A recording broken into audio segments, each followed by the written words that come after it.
ari we wese aragira igihe cyo kubaho kandi umuntu akagera aho atabaruka ndetse akava kuri ino si akaja mu bundi buzima kumbure aba yarateguriwe.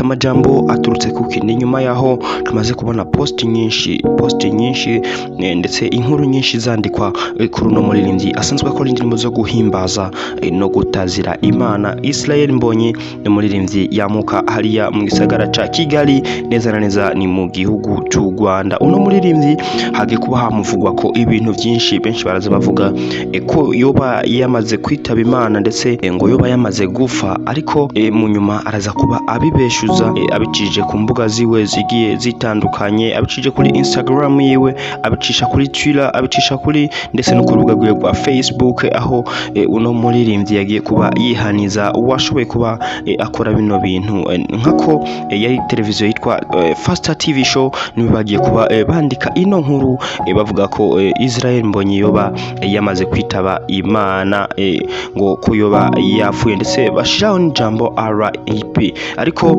ni jambo ryagiye kuba riseruka ku mafoto y'uno muririmbyi ndetse bariko bakora thumbnail video bagiye kuba bakora bashira ku rubuga rwabo rwa YouTube no Faster TV Show.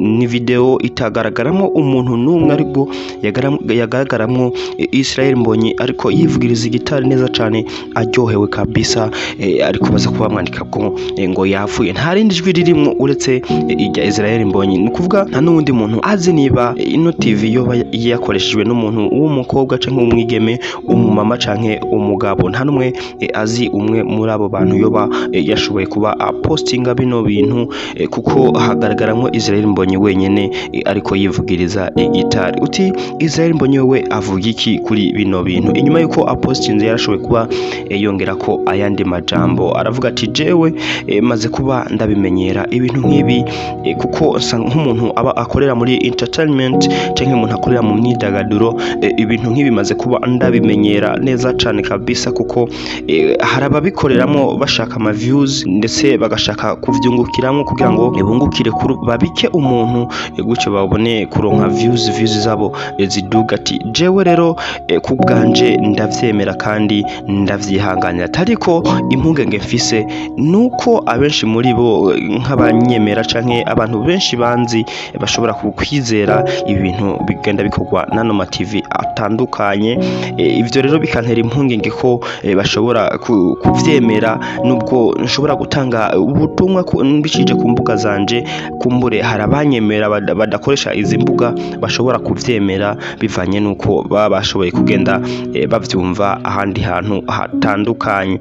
Ntivyagiye kuba bihereraho Israel Mbonyi nyene yagiye kuba avuga ano majambo, ariko twashoboye kuba dutohoza kugira ngo tumenye neza nimba ino TV yagiye kuba ivuga bino bintu byo koko vy'ukuri ko yoba ari televiziyo yemewe n'amategeko canke televiziyo yoba izwi. Ariko ico twashoboye kuba tumenya nuko ino televiziyo terwa bwa mbere ikoze bino bintu, akarorero hari mu mwaka w'ibihumbi 2011 aho ino televiziyo yagiye kuba itangaza ko umugore w'umuririmbyi Meddy yamuka hajya nyene mu gihugu cy'u Rwanda nawe ngo yoba yitavye Imana, ariko tugiye kubitohoza dusanga sivyo. Kandi sivyo gusa, ino televiziyo ngo imaze kuba yiyambika ibara, kuko ngo yaramaze kuba yubahuka n'inzego za hariya mu gihugu cy'u Rwanda, aho n'akarorero aho bagiye kuba bapostinga ko video bagiye kuba bashira ko bavuga ko umutambukanyi wa nyakubahwa umukuru w'igihugu cy'u Rwanda ngo yoba yamaze kwitaba Imana. Nawe ni kuvuga n'ingendo igayitse kabisa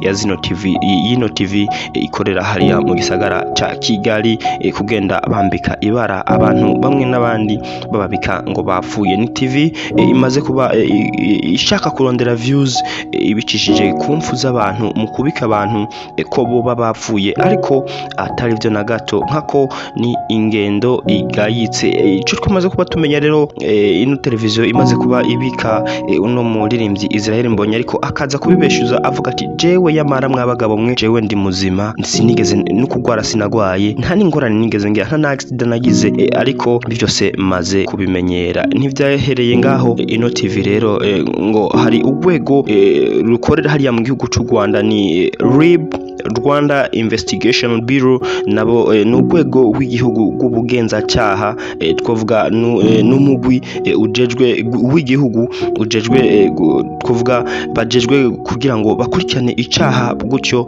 barabe ko ico caha ndetse bakitorere n'igihano bikwiranye. Ngo runo rwego rero ngo kwamaze kuba rurondera mwene ino TV kugira ngo bashobore kugira ico bamubajije ku makuru agenda atanga ku mbuga zitandukanye, na cyane ku rubuga rwa YouTube. Avuga ko abantu bamwe n'abandi na cyane abastar canke abantu bagiye bazwi abanyacubahiro batandukanye ngo ko babapfuye.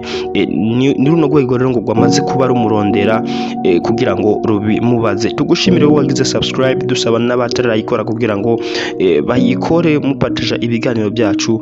Dushimira buri muntu wese adahengeshanya kutubwira ko adukurikirana. Abakobwa beza cyane b'abarundikazi bari hariya mu gihugu ca Saudi Arabia, tubabwire ko tubakunda cyane. Imana ibaha umugisha. Ciao ciao, hasta la vista.